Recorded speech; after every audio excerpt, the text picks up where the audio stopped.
welcome everyone tonight to our core volunteer training program. It's all about boosting your own social media game and taking it to the next level. And it's all targeted towards all levels, whether you happen to be a social media pro or whether you're just getting on for the first time and wanting to know how to take that first tentative step. So for tonight's training, we're very lucky to have our very own Ashley Hunt Martirano with us. Ashley is CCL's Director of Marketing and Events. Ashley organizes and directs the annual conference, so you might have seen her in DC during the lobby days in Washington. She also leads the marketing department and the important work of spreading the word about CCL and bringing in new volunteers. And she's been a volunteer for a long time with the Long Island chapter before coming on to staff. And tonight, what our learning goals are really kind of, five-fold areas of how to really leverage social media. And afterwards, hopefully all of you tonight attending will feel equipped to make decisions about what social media platforms to use, especially based on what goals you have with your use of that. Finding out about first steps to get started on a few of those platforms, as well as how to recruit new members for your chapters or your crews that you're a part of. And I know you're all new, so maybe this is helpful in recruiting yourself, who knows. And then lastly, to really attract your member of Congress's attention and engage with other chapter members to motivate that collective action that we're really trying to harness. So I'll get out of the way. I'm going to be a happy recipient of all of this knowledge again tonight, and it's an honor to have you on the phone, Ashley, the one, the only Ashley, everyone.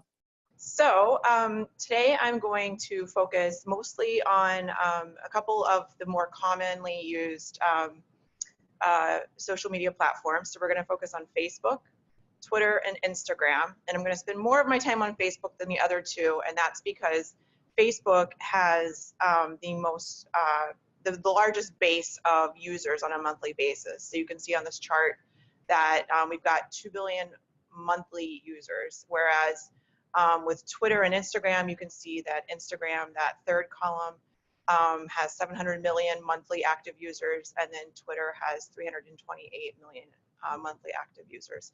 So, YouTube is a great option there, but it's something that's more commonly used for organizations overall.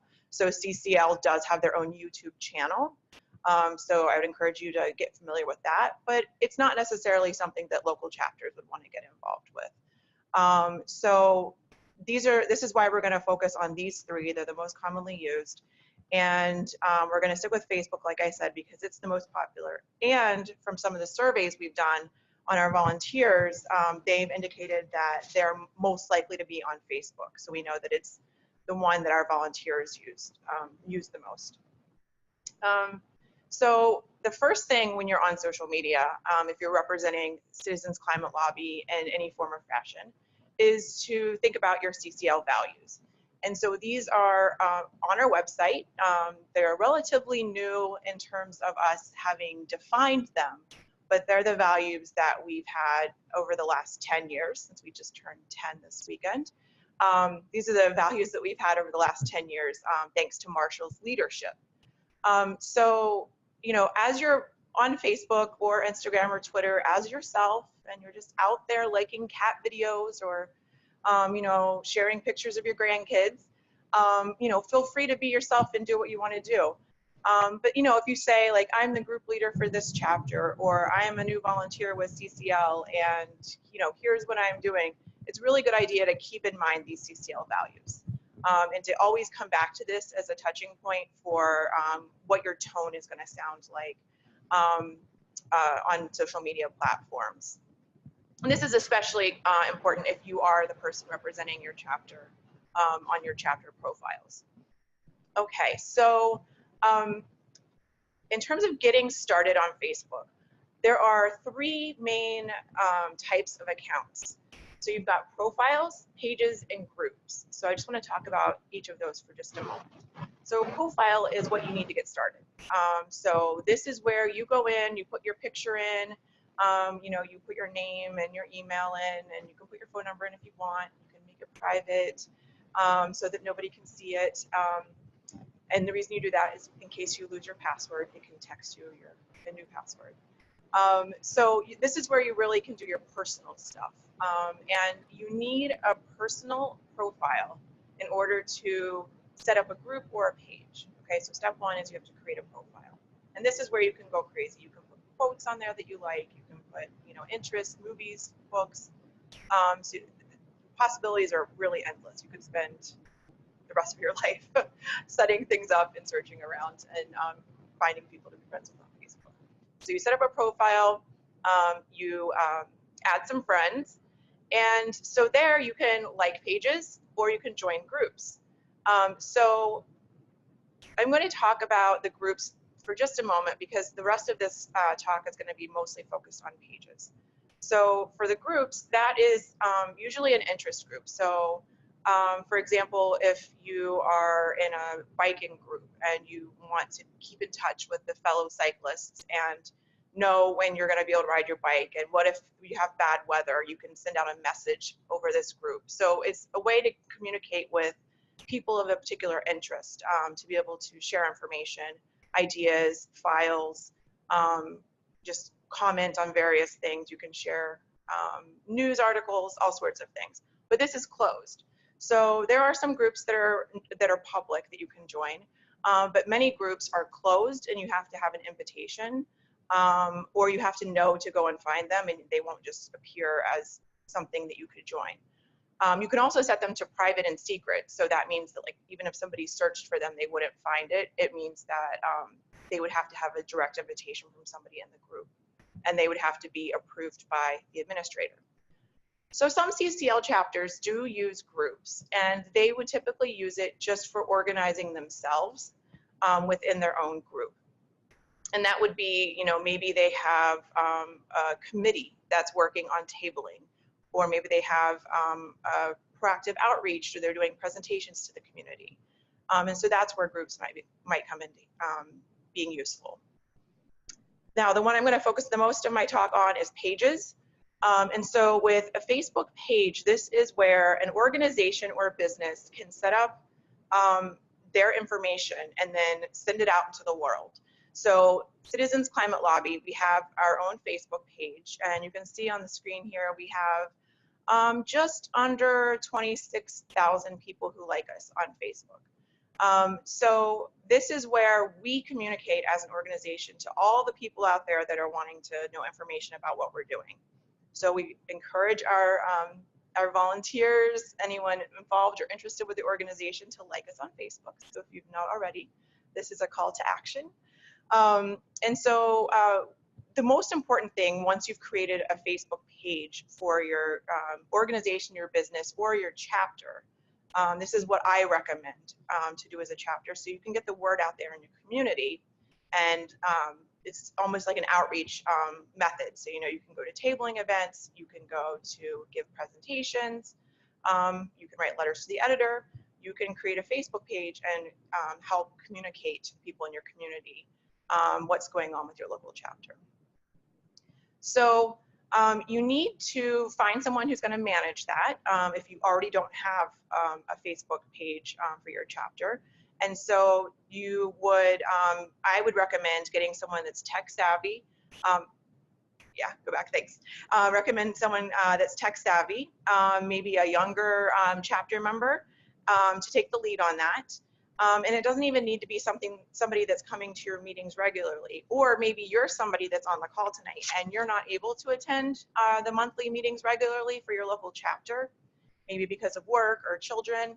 And so this might be something that you would want to do to contribute towards efforts in your chapter. Now, I recommend having 3 to 5 people as administrators for the Facebook page. And the reason for that is if you ever forget your password, at least a couple other people will be able to log into the account and help you back into it. So once you create your own personal Facebook page, Facebook profile, and then a Facebook page for your chapter is created, then you're able to toggle between your own Facebook profile and post as yourself. And then you can toggle over to the Facebook page, for example, Citizens Climate Lobby Long Island, which is my chapter. I can toggle over to that Facebook page and post as the chapter instead of posting as Ashley. I have another thing I can toggle over to, which is I can toggle over to the official CCL Facebook page. So I have 3 different options whenever I go to log on. So the next thing you need to do after your page is set up, you need to get people to like your page. This is really important. You need to invite any Facebook friends you have, invite everyone in your chapter. I recommend if you're at a chapter meeting and you're trying to increase the number of people that like your Facebook page for your chapter, that you have everybody take out their phone and take 5 minutes, not even, and have them go on their Facebook app and to actually go in and find some friends that don't yet like the Citizens Climate Lobby chapter's page and ask them to like it. And once you get likes, the reason you want that is because once you get likes, you have this community that you can broadcast information to. So I recommend also searching for other Citizens Climate Lobby chapters around the country, because seeing what they're posting can be really helpful in thinking about what you might want to post. It's a great way to learn what's going on. I learn a lot from other chapters. Brett is down in the Third Coast, and their region has a great Facebook page, so I recommend theirs. And I go and I steal ideas off of them sometimes. So what kinds of things should you post once you're on Facebook? So when we're on Facebook for personal reasons, really it's an endless amount of things we can post. Some people like to post pictures of their food, of their animals, of their kids, grandkids. Some people like to post a lot about politics. So, you know, that's kind of what you do in the personal page. In terms of what you would want to post if you're representing the organization, this is what is recommended based on research. You want to do 70% of what you post as value content, 20% as shared content, and 10% as promotional content. So the value content is posting things like news articles.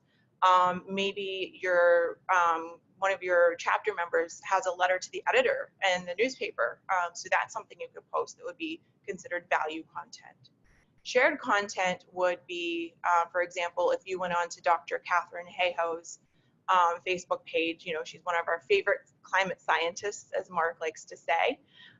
If you go onto her page and you see something really cool that she's shared about the latest climate study that she's done, you can click share on that post and you can post it as the page.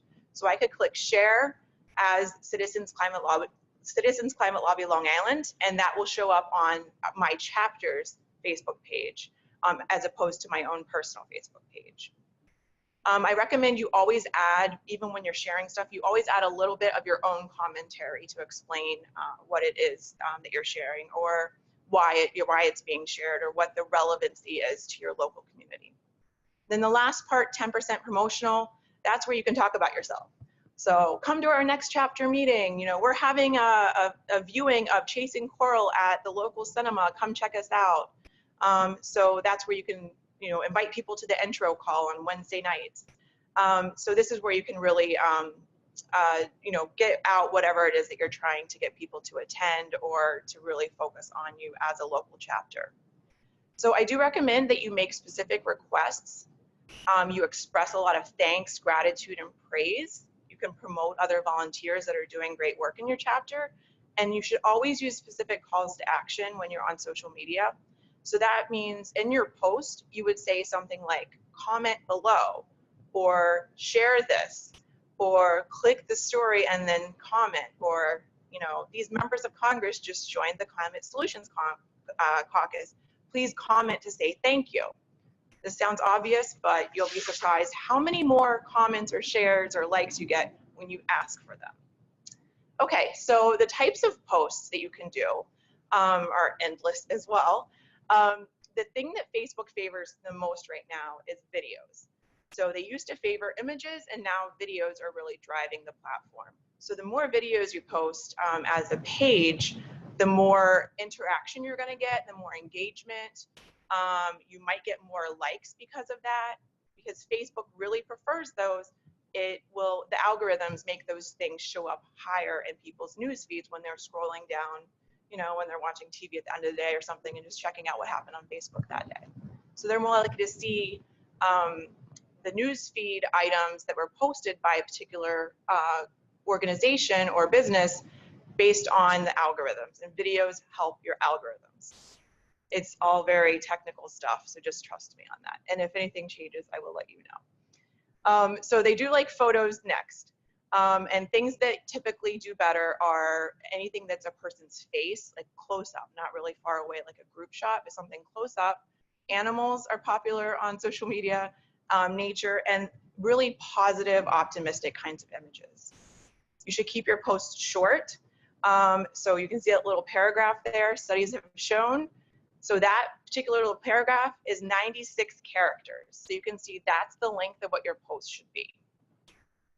So something else that you can do in a page that you cannot do in a group or as an individual person is scheduling posts. And so this is why I love using the Long Island chapter or the CCL official Facebook page, because if I'm really busy on Tuesdays and Thursdays, on Mondays and Wednesdays, I can sit down for 2 hours or 1 hour or however much time I have and schedule as many posts as I want to go out for the next week, 2 weeks, month.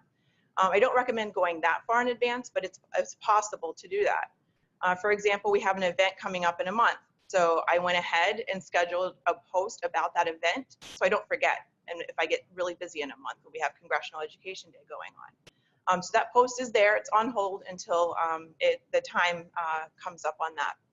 So you would click the publish button, the little arrow beside it, and then you would click schedule. And then a box is going to pop up after that. And it is going to, go ahead and click, Brett. It's going to have a calendar and it's going to ask you for a time of day. So you're going to pick the calendar date and you're going to click the time of day, then you're going to click schedule. So it's pretty straightforward. Just make sure that you are spacing your scheduled posts out in advance. So you don't want to post like one on top of the other, like only an hour apart. Ideally, you don't want to have more than 1 or 2 posts a day, 3 at maximum. Events. Events are really important kinds of posts that you can be doing. These are where you can be inviting people to come to meetings.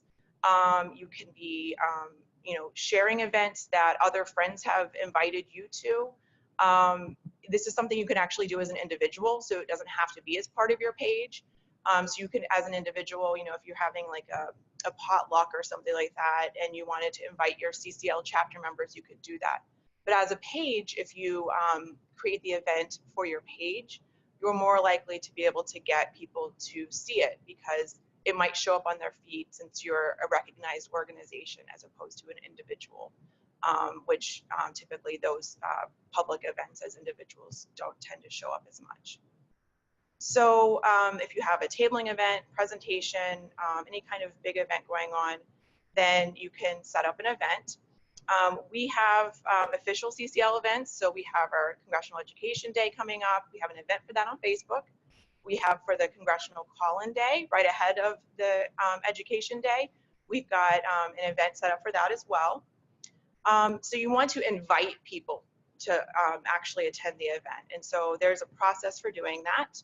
And you want to ask people to share the events. And the reason you want to ask people to share the events is because if they see it, they might say, oh yeah, I want to go, but they don't think to share it. But if you do a call to action for them to share it, then they might.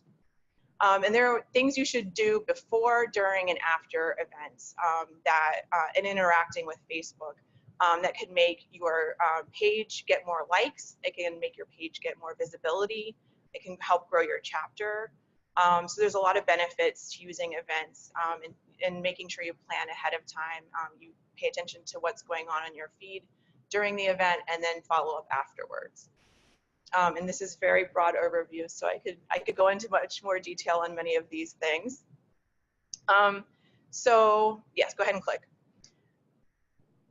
So I want to mention now very quickly engaging with your legislators on Facebook. So this has been a relatively new thing where Facebook now has this thing called town hall functions. So if you go on to Facebook and look for the town hall function, the link is right there at the bottom of the screen. You can put in your information to find out who your legislators are. And I know we all probably know who our members of Congress are because we're CCL volunteers. but you can actually find all of your members of Congress from every level of local all the way up to who the president and vice president are. And it will it'll show a little icon alongside your name. So if you see in the bottom right corner the little yellow circles and highlights around Danielle Perch and Alexandria Lynn, you can see that those are little town hall icons. And so that means that those particular people have registered for the town hall function. And what it does is it makes it easier for you to communicate with your legislators. So you should be checking your legislators' pages regularly, and you should be showing appreciation and gratitude whenever they're doing things that you appreciate about them. And you should comment on their posts and share their posts when they're doing things that you appreciate, even if they're not related to climate change. Why is that? You know, we're about climate change, so why would we want to share or appreciate them when their post is about education? Well, it's because we're building a relationship with them, and we want to be able to show that we're paying attention to what they're talking about. And when they do they do post something that is about climate change or the environment, then if we share it a lot and we comment a lot and we put a lot of thanks on it and we invite all of our friends and family to please go thank this congressperson for, you know, joining the Climate Solutions Caucus and share this post, those metrics are paid attention to by the staff in the office. So the more things that get shared, the more they'll post things like that. So it's a way for us to pat the congressperson on the back and say, we like what you did there, keep doing it. And so you're kind of training your member of Congress to post things like that in the future. So this is a great tool to stay engaged with your elected officials. And they've actually said, there's been some research done by the Congressional Management Foundation, and we've got some of their resources on our Learning Center where you can go for more information. But they do research in Washington, D.C. on how Congress works, and they provide results to organizations like ours so that we can have informed actions that we take. And we've learned from these studies that they do pay attention to social media posts almost as much as they pay attention to emails. So this can be a really powerful tool. So I recommend looking into the town hall feature and trying it out. There's some useful how-tos out there that you can use if you want for more information, and I'm happy to go over it with you guys individually too. So I know we're getting close on wrapping up for Q&A, so I just want to go on to Twitter for a moment, and then we'll talk about Instagram. So Twitter, you know, is still a very widely used platform, even though it's not as popular as Facebook or Instagram. It's a great place to be part of a quick moving dialogue. If news is breaking or happening, Twitter is where you want to be. It sometimes can be really fun watching the news just reel in and refreshing your feed, especially if you're following a hashtag, which is kind of like a category on a particular topic. So this is something, you know, especially with, you know, any kind of natural disaster or any kind of tragic event going on in the country, you'll see hashtags trending. During, you know, presidential debates or presidential elections, Twitter is a hot place to be. So this is really a great place to be for newsworthy items. It's also a really great place to be to talk to your member of Congress. They do make comments and press releases on Twitter on a regular basis. So you do need to create, again, here, your own user profile. And so you would create what we call a handle on Twitter. And so you create your own profile, and then you can interact with your member of Congress through your profile that you create. Unlike Facebook, where you create your profile and then you create a page and you can make someone else an admin and kind of toggle back and forth, in Twitter, you need to actually create a separate account with a separate username and login. And then you have to share that username and login with everyone on your team that you want to be able to access and log in as your chapter Twitter account. So it's a little bit different than Facebook, and sometimes it can be a little confusing if you have more than 2 or 3 people trying to tweet. So I'd recommend maybe you keep your Twitter team to just a couple of people. It's 140 characters limit, so you have to be careful on that, and you want to use hashtags. So if you want to flip to the next one, yes. So the reason I wrote like this is because this is a 139 character example. So you can see how limited you are on Twitter. And I created a new hashtag there, Twitter for Beginners. I don't know if it's a trending one or not, but I made it up today. So here you can see I use two hashtags, Twitter for Beginners and Act on Climate. Act on Climate's a very popular one for climate change. And I tagged at CCL_Michigan. So that's the Michigan State CCL Twitter account. So they would get a notification that I tagged them in this tweet.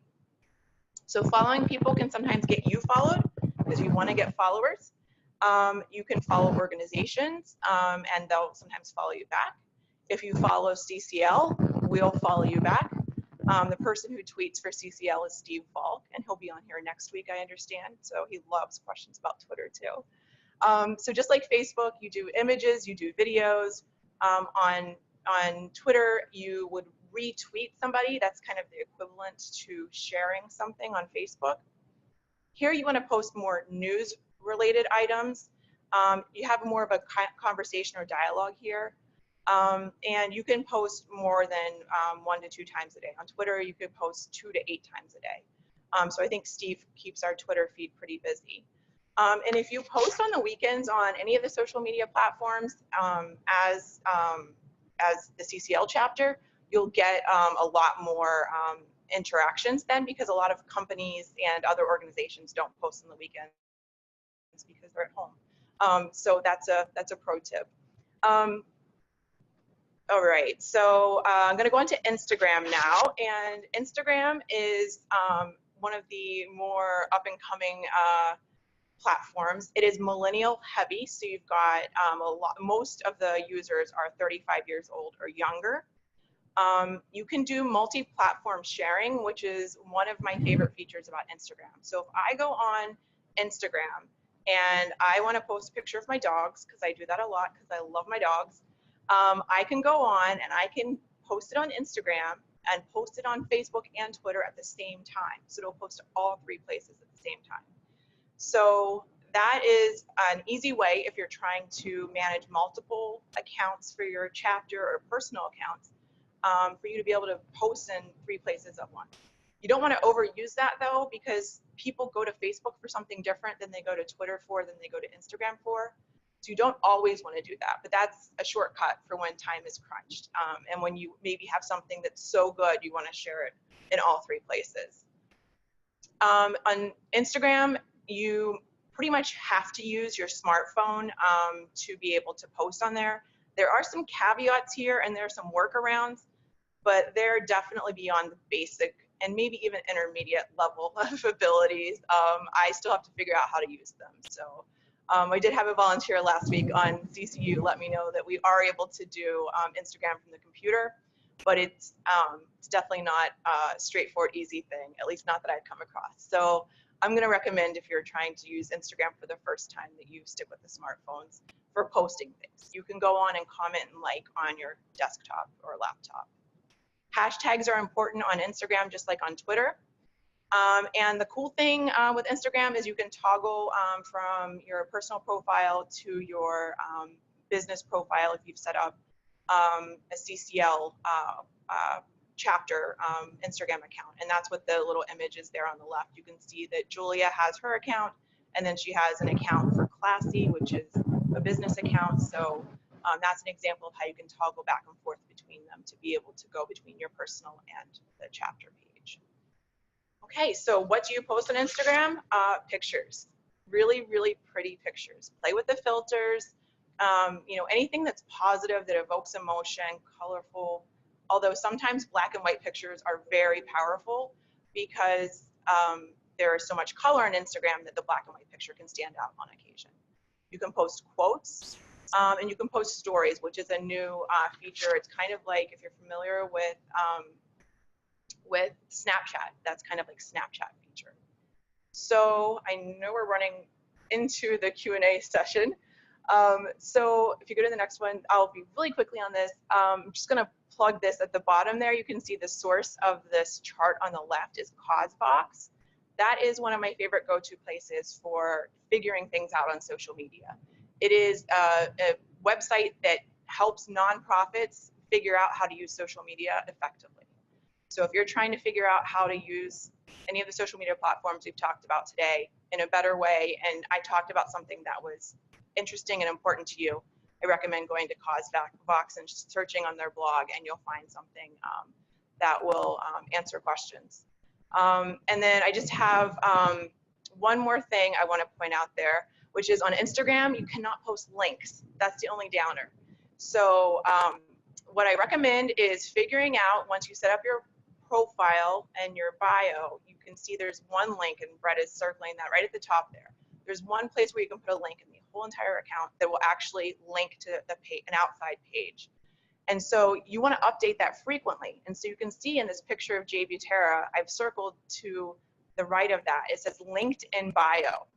So that means that we're talking about the Climate Solutions Caucus, and we're talking about an update for it. And so you can see at the top, we've put a Climate Solutions Caucus link in there. And so you can update that link tomorrow when you post a picture about the Republican climate resolution, if we got a new member on that. So you just keep updating this link to fit with the posts that you're doing, and that's how you get people to post back, to link back to your page. Sure. So I put a couple of options here, depending on people's experience and level and comfort with social media. So you know, just kind of go with whichever of these options makes the most sense for you and your partner when you're talking.